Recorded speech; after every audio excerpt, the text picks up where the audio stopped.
Digestive regulation and basal metabolic rate. To begin, we're going to look at how the digestive system is regulated. And just as a side note here, a lot of this is done via hormones or endocrine function.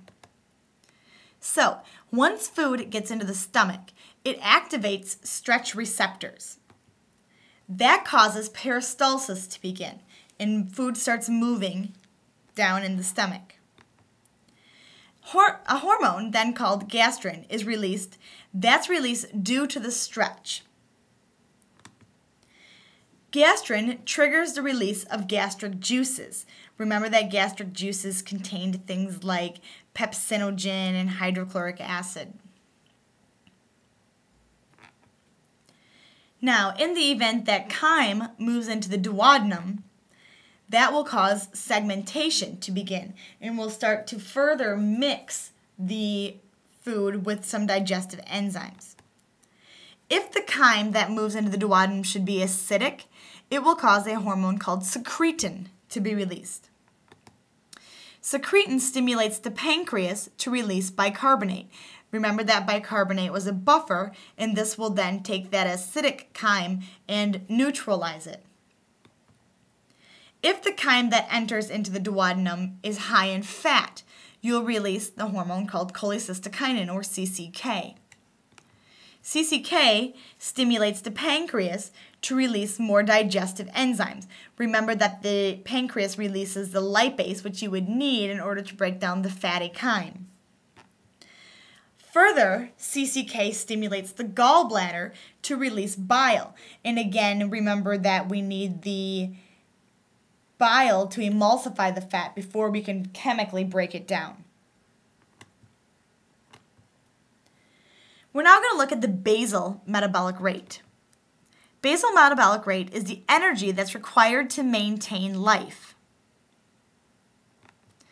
Your gender and your body composition will determine your basal metabolic rate. Males tend to have a higher basal metabolic rate, and people with increased muscle mass will also. Age plays a role.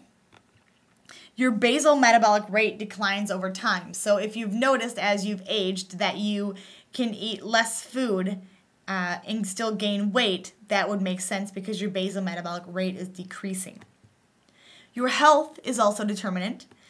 Illness increases your basal metabolic rate. Think about the last time that you were ill and had a fever, how tired you might have been doing very simple activities like getting up out of bed. That's, of course, because your basal metabolic rate has increased. Stress increases your basal metabolic rate.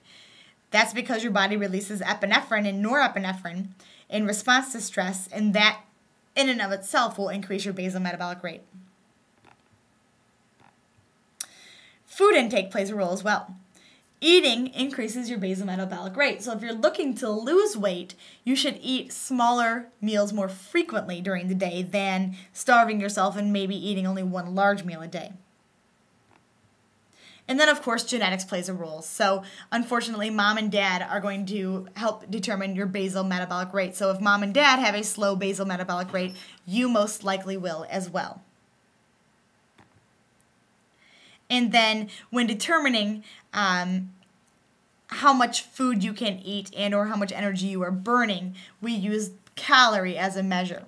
The calorie is the energy needed to raise 1 gram of water 1 degree Celsius. With disorders of the GI tract, you will be responsible for the disorders of the digestive system on an exam or quiz. They can be found on pages 343 to 347.